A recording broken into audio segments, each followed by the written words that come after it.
Bonjour à tous. Merci aux organisateurs de m'avoir invité et à vous tous de m'accueillir dans cette terre lilloise.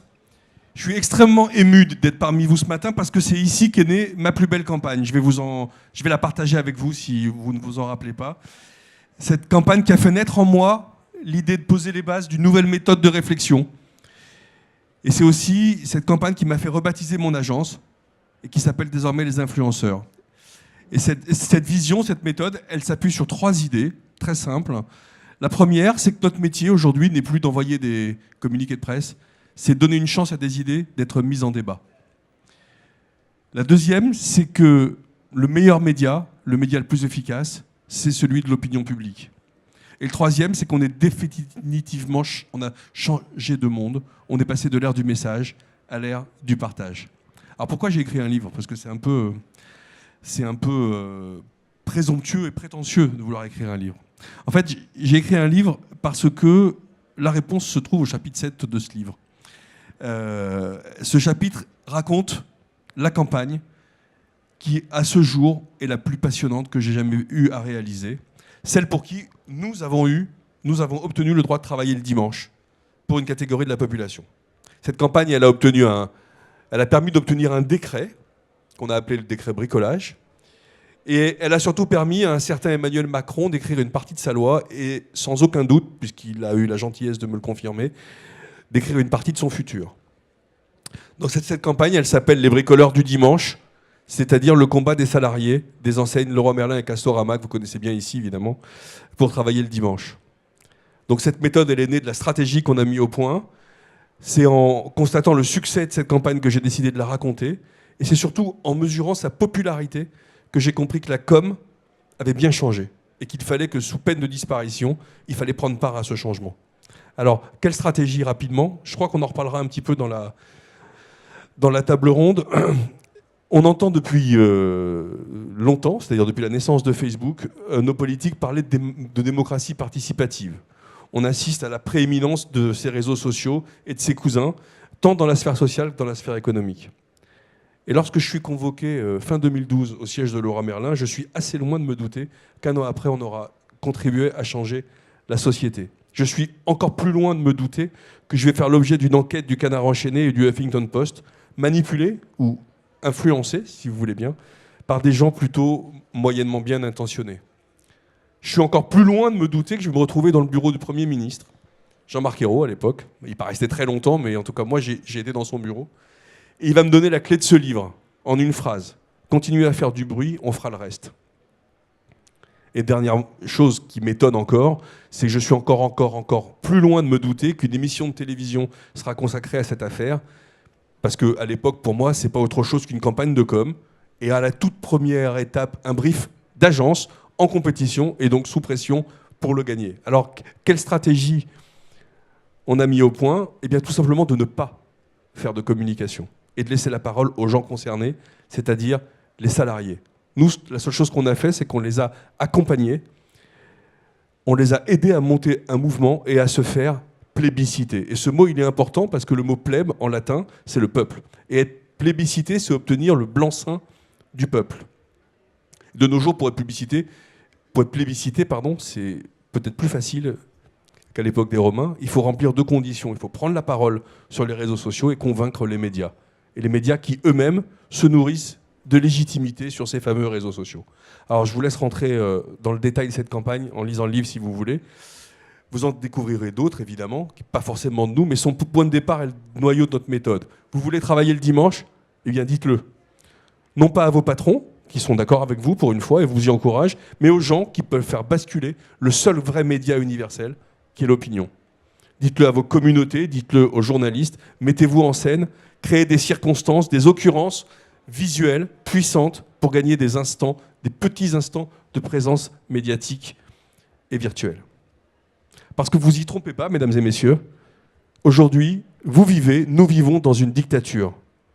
Cette dictature, c'est celle de l'urgence, celle de l'info immédiate, qui nivelle par le bas tous les sujets traités. Parce que ce sont les mêmes journalistes, des mêmes médias, qui traitent de la même façon, avec toujours aussi peu de recul, le travail dominical, une prise d'otage, la sextape de Benzema ou l'élection présidentielle. Je peux vous dire, pour vous donner un exemple, que les journalistes qui étaient debout à faire le pied de grue et qui faisaient un direct tous les quarts d'heure devant le magasin Castorama de Fresnes étaient les mêmes qu'on a retrouvés à l'imprimerie de Damary Angoël quand les frères Kouachi l'ont pris en otage. C'était exactement les mêmes journalistes, exactement les mêmes dispositifs, exactement les mêmes plateaux en télévision. Et croyez-moi, moi je trouve ça assez effrayant. Alors donc, contrairement à mon prédécesseur sur ce plateau, j'affirme que nous sommes tous des influenceurs. Mais simplement, nous, les gens de com', la seule chose qu'on manipule, contrairement aux idées reçues, ce sont les mots, ce sont les idées. Parce qu'en fait, en guise d'influenceurs, c'est vous le public qui êtes influenceur. Nous, on est des storytellers. On est des créateurs de récits. On est des embellisseurs du quotidien, des arrangeurs de vie ou des détourneurs de réalité. Et ça remonte très très loin. Et pour vous illustrer ça, je vous propose de l'observer à partir de 4 personnages connus. Le premier, c'est le petit chaperon rouge. Le deuxième, c'est John Wayne. Le troisième, c'est Jimmy Connors. Et le quatrième, c'est notre président de la République actuelle, Emmanuel Macron. Alors je vais vous choquer un peu en vous parlant du petit chaperon rouge. Imaginez un peu que l'histoire qu'on raconte à nos enfants ne soit pas la vraie histoire.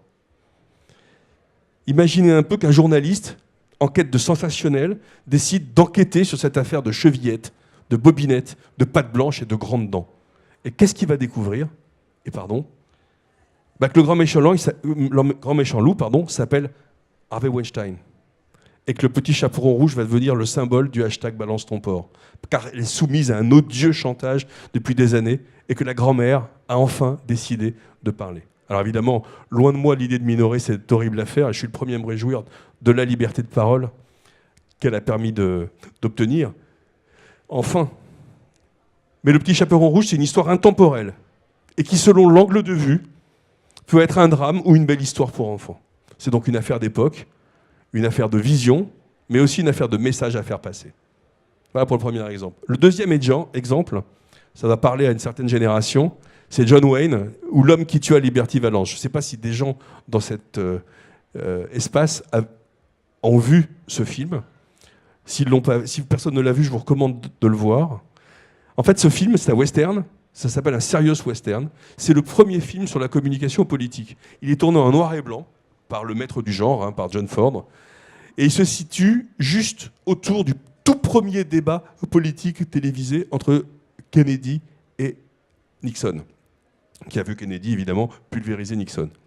Le pitch en 2 mots, un député, qui est interprété par James Stewart, revient dans la ville qu'il a vu démarrer pour assister aux funérailles de son meilleur ami, son bienfaiteur, qui est interprété par John Wayne. Et pour ça, comme tout député, il est suivi par un journaliste qui veut suivre l'homme qui tua Liberty Valance, revenir sur son passé. Alors c'est par un jeu de flashback qu'on apprendra qu'en fait c'est John Wayne qui a tué ce bandit, interprété par Lee Marvin, je fais en même temps la pub du film, pour protéger celui qui était en train de lui voler l'amour de sa vie, par courage et par pure éthique. C'est donc lui le héros, et pas le député, qui a fait par contre, lui, toute sa carrière sur cet acte de justice. Localement, il y a un vieux journaliste, un vieux briscard, qui prend sous son aile le jeune journaliste, qui est abasourdi par ses révélations et qui veut tout balancer. Et il lui assène la réplique qui fait naître la communication d'influence et qui fait de nous tous des influenceurs. Si la légende est plus belle que l'histoire, alors il faut écrire la légende. Donc troisième petite légende, troisième petit exemple à vous raconter, celle de Jimmy Connors. Je suppose qu'il y a des gens de ma génération dans la salle et que ce nom sonne un petit peu aux oreilles. Jimmy Connors est l'auteur d'un match de tennis mémorable face à un garçon qui était tout jeune à l'époque, qui s'appelle John McEnroe, à Flushing Meadows. Pour vous la faire courte, le jeune prétendant au titre, il a à l'époque 20 ans, il démarre le match en écrasant Jimmy Connors, qui est un peu, à l'époque, une star vieillissante, et qui se retrouve à quelques points de la défaite. Tout d'un coup, complètement galvanisé par le public, je ne sais pas si vous avez déjà vu des images d'un match de tennis à Flushing Meadows, mais il y a des avions qui passent au-dessus, la foule est assez excitée. Connors retrouve sa rage légendaire, fait une remontée extraordinaire et finit par remonter le match. Bon, très bien. À ce stade, le journaliste de base devrait titrer « Victoire de Jimmy Connors après une remontée fantastique ». Formidable. Sauf que le journaliste de l'équipe, qui s'appelait à l'époque Denis Lalanne, et qui est un des plus grands storytellers de l'histoire, avait compris qu'avec le décalage horaire, le compte-rendu du match aurait lieu un jour après. Et donc, lui, il a titré. Et au 5e set, la bête hurlait encore. Et il a fait rentrer ce match dans la légende grâce à un seul titre. Voilà quelques exemples rapides. Je vais m'arrêter un peu plus longuement sur Emmanuel Macron, parce que ça ne vous aura pas échappé, il est président de la République. Et depuis le 7 mai 2017, le monde entier est tombé en pâmoison devant ce jeune président, moderne, transformateur et surtout pas réformateur. Vous remarquerez, et j'espère qu'après cette petite conférence, vous pourrez encore plus le remarquer, il n'utilise ni lui ni ses ministres jamais le mot réforme. Il utilise le mot transforme. Pourquoi ? Parce qu'il a emprunté tout un vocabulaire d'entrepreneur pour prendre la direction de l'entreprise France. Alors je vous propose de diviser en 3 séquences distinctes la communication du président depuis qu'il a été élu. Et pour rigoler un petit peu, je propose que ces séquences, on leur donne des titres de films. La séquence 1, ça s'appellerait « Je marcherai sur l'eau ». L'arrivée solennelle sur le parvis de la pyramide du Louvre, cette marche lente en par-dessus noir en cachemire, alors qu'on est quand même au mois de mai et qu'il fait assez chaud. Sur la musique de l'hymne européen, un visage concentré qui immédiatement fait oublier les petits atermoiements, les petits couacs de la campagne, le dîner de la Rotonde, qui malheureusement pour lui a fait perdre le bénéfice du formidable retour de manivelle qu'il a infligé à Marine Le Pen. Pardon, je ne fais pas de politique, hein, c'est de la com. Lorsqu'il a Amiens devant l'usine Whirlpool, où elle est arrivée pour faire un quart d'heure de show médiatique, et il a répondu par 3 heures de Facebook Live en répondant à chacun des ouvriers sous ses propres caméras. C'est ça un influenceur. On maîtrise le discours, mais on maîtrise aussi le canal. Donc c'est déjà, pendant les 2 tours de la campagne, un concentré de, pour moi, la plus belle campagne politique de ces dernières années, c'est-à-dire maîtrise, punchline, empathie, confiance. Alors donc, on est au Louvre le 7 mai, et il dit tout, il montre encore plus de choses. Restauration de l'autorité présidentielle et la volonté d'une parole rare. Vous constaterez à la fin de mon discours qu'on n'entend que lui en réalité. La composition du gouvernement, pareil. Un Premier ministre inconnu, de droite, un casting gouvernemental digne d'un cabinet de recrutement, avec des vedettes et des inconnus, le tout sur un fond d'affaires quand même entre François Bayrou et Richard Ferrand, qui seront traités sans communication, ou en tout cas très tard, avec autorité, avec intelligence, une finesse politique rare pour quelqu'un qui n'avait jamais fait ça avant. Les législatives sont accompagnées de plein d'initiatives internationales, avec la visite de Poutine à Versailles. Ça veut dire en communication que Hans Tsar vient chez le roi. Et celle annoncée de Trump le 14 juillet. Sur le plan de la com, qu'est-ce qui se passe à ce moment-là ? Selon lui, rien. C'est faux. Parce qu'en fait, il n'en avait pas besoin. Il a démarré, pendant tout l'été, une série de cartes postales qu'il nous a envoyées régulièrement. Donc omniprésent, silencieux, autoritaire, jupitérien, comme il se plaît à le rappeler, plutôt mitterrandien et en très très gaullien. Ce sont ses vraies références posturales. Il manque juste Giscard d'Estaing et ses initiatives modernes et modernistes, mais ça va venir un peu plus tard. Ça, c'est pour la séquence 1, je remarcherai sur l'eau. Et je vous propose maintenant la séquence 2, l'été en pente douce. Vouloir marquer l'autorité de la fonction présidentielle, c'était autant pour lui une façon de marquer une vraie différence avec son prédécesseur, avec un manque de reconnaissance assez clair qui montre en fait qu'il est une lame d'acier trempée dans l'acide. Et dès juillet, il choisit de réunir l'ensemble des députés et des sénateurs en un congrès à Versailles, bien sûr. Là encore, une série de cartes postales nous est envoyée et un discours de philosophie politique plutôt lénifiant, en coupant l'herbe sous le pied à son Premier ministre pour l'occasion, présent au premier rang, qui a été contraint de revoir dans les 2 heures qui ont suivi l'intégralité de son discours de politique générale qui avait lieu le lendemain. C'est ça la maîtrise. Et là, il commence à arriver, on est en France, on est la Gaule, on est le pays des Gaulois, donc il faut qu'on s'oppose. Et il laisse l'opposition s'exprimer sous le leadership de Mélenchon et d'une jeune équipe de nouveaux députés, trop heureux de se positionner en seul opposant audible à cette nouvelle jeune garde. Alors le mois de juillet, 14 juillet, qui fait de Donald Trump, qui est quand même le leader du monde libre, en tout cas le leader supposé du monde libre, un spectateur de la popularité de son nouveau collègue président. Au passage, il en profite pour évincer brutalement le chef d'état-major, au motif que le budget de l'armée était l'affaire d'un ministre et que le chef, c'est moi. Rappelez-vous, je suis votre chef, adressé aux militaires. C'est peut-être un affront aux convenances, mais c'est une affirmation réelle de son autorité. Et c'est aussi le début d'une chute de popularité. C'est ce qui nous intéresse à nous, gens de communication. La vraie unité de mesure, ce sont les sondages. Contrairement à ce que disent les politiques, si les sondages sont hauts, la com est bonne. S'ils ne sont pas hauts, c'est que la com n'est pas bonne. Donc, il commence à chuter gentiment, malgré un magnifique discours lors de la commémoration du Veldiv. Et il nous envoie encore des cartes postales. Alors là, vous avez ce Macron dans un sous-marin, Macron en Top Gun, Macron en vacances à Marseille avec Madame.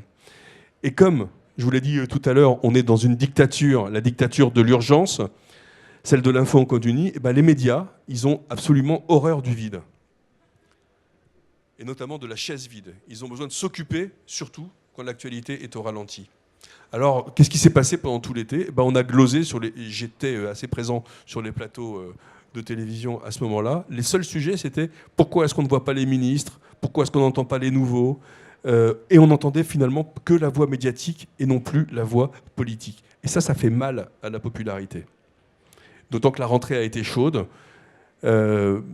Exemple, le Premier ministre fait sa rentrée chez Jean-Jacques Bourdin sur RMC et il se fait laminer. Voilà, un certain nombre d'exemples comme ça. Mais la séquence 3, le retour du Jedi, va montrer quelque chose dont je vous propose qu'on se souvienne tous ensemble dans les 4 ans qui viennent. C'est l'extravagante capacité d'adaptation d'Emmanuel Macron et son agilité. Il ressemble bien plus à un entrepreneur en prise directe avec son écosystème qu'à un président de la République tel qu'on les a vus. Pour lui, baisser dans les sondages, c'est un problème de concurrence. Ça donne de la place aux autres, à la critique. Et on n'aime pas trop ça à l'Élysée. Alors en septembre, qu'est-ce qu'il fait ? Le grand rassemblement promis par Mélenchon, ventilé façon puzzle. Le grand soir promis par les syndicats, au moment du vote de la loi travail, 3 petits déjeuners en one-to-one. Et en parallèle, il est capable de tirer des leçons assez vite et sans l'opinion, le plus important des médias, plus vite que personne. Exemple encore, il accorde une interview de 20 pages au journal Le Point, c'est-à-dire 20 pages de philosophie politique. C'est un événement, oui, pour le journal. Parce que franchement, personne n'a lu ce truc. Enfin, moi, j'ai essayé de le lire. Qui est vraiment concerné par cette interview, à part les journalistes à qui il a donné de la matière pour pouvoir encore parler de lui sans que lui s'exprime. Sauf qu'il a compris, les sondages n'étaient pas bons. Il a décidé de faire du grand classique, accorder à TF1 une interview, alors qu'il avait innové en ne le faisant pas le 14 juillet. Un grand média, des grands journalistes, dans son bureau. Alors nous, toute la bande de communicants, on pouvait un peu regretter le classicisme du dispositif, mais par contre, on peut que louer son efficacité. Record d'audience et remontée instantanée dans les sondages. Juste après, un petit coup de maître à l'automne avec la conférence sur le climat. Il s'est quand même autorisé à haranguer le peuple américain en direct de l'Élysée, en leur disant « N'écoutez pas votre président et venez en France ». Eh bien, désormais, il prend, et sans doute pour longtemps, l'avenir nous le dira, le leadership de la transition énergétique mondiale. Rien que ça. Il réunit des chefs d'État, des grands patrons, organise une sorte de Davos du climat, et les sondages remontent. Alors, on arrive à la fin de l'année 2017, je ne sais pas si vous vous souvenez, c'était il n'y a pas très longtemps, et arrive le temps des vœux présidentiels. Et là, à nouveau, des cartes postales. Les médias sont finalement ses porte-paroles. On commence à entendre parler des vœux de Pompidou, des vœux de Giscard, des vœux de De Gaulle. Et lui ne dit rien, simplement, il organise extrêmement intelligemment une fuite. Vous savez ce que c'est qu'une fuite ? En fait, c'est un communiqué de presse non écrit. C'est une information qui est donnée volontairement à quelqu'un pour que ce quelqu'un en parle. Et sa fuite, elle sort dans le Canard enchaîné, pendant la trêve des confiseurs, et lance le pavé dans la mare du contrôle des chômeurs, dont on parle ce matin dans les médias. Donc en fait, il occupe le terrain médiatique, il prépare l'opinion dans ce qu'on appelle dans mon jargon un temps faible. Il y a des temps forts et des temps faibles. Là, on est dans un temps faible, c'est les vacances. Donc, qu'est-ce qu'on regarde? On regarde quand même un petit peu la télé en France. Et paf, lui se retrouve à la une de LCI, CNews et BFM TV pour raconter qu'il est en vacances, mais en même temps qu'il va lancer le contrôle des chômeurs. Alors, il y a les vœux du 31 décembre, évidemment. Tout le monde a glosé sur est-ce qu'ils vont être courts, est-ce qu'ils vont être longs, qu'est-ce qu'il va dire, qu'est-ce qu'il ne va pas dire. Évidemment, la vraie surprise, c'est leur longueur et leur version Twitter. La longueur parce qu'il égale le record du président de la République, et la version Twitter parce qu'il fait, en disant « on me dit de faire court », il démarre ses vœux comme ça, 1 minute sur Twitter et sur tous les réseaux sociaux. Et ce qui est formidable, c'est qu'il avait dit qu'il ne parlerait jamais à la presse, il présente ses vœux à la presse et il improvise une conférence de presse devant 140 journalistes alors qu'il a annoncé une loi sur les fake news. Il a littéralement anesthésié la politique française, il a relancé les entrepreneurs, il a restauré l'image de la France dans le monde. La question pour nous communicants, c'est qu'est-ce qu'il va faire en 2018 ? Est-ce que vous êtes conscient qu'en fait, le jeu politique aujourd'hui et la communication politique, c'est pas autre chose que la cantine d'Hélène et les garçons. C'est une télé-réalité qui est complètement pastelisée, où on nous envoie des images et des infos qui se passent sous les lambris de l'Élysée. Moi, personnellement, j'ai hâte de me retrouver à la fin de cette année pour pouvoir observer, commenter et réfléchir sur la communication d'influence à nouveau. Je vous remercie parce que voilà ce que je voulais vous dire à la fois sur ce livre et sur mon métier. Je salue les gens qui sont venus me voir à ma demande. Voilà, et je suis à votre disposition. Merci de votre attention. Alors, merci beaucoup Stéphane Attal pour ce brillant exposé. On se retrouve tout à l'heure pour la table ronde.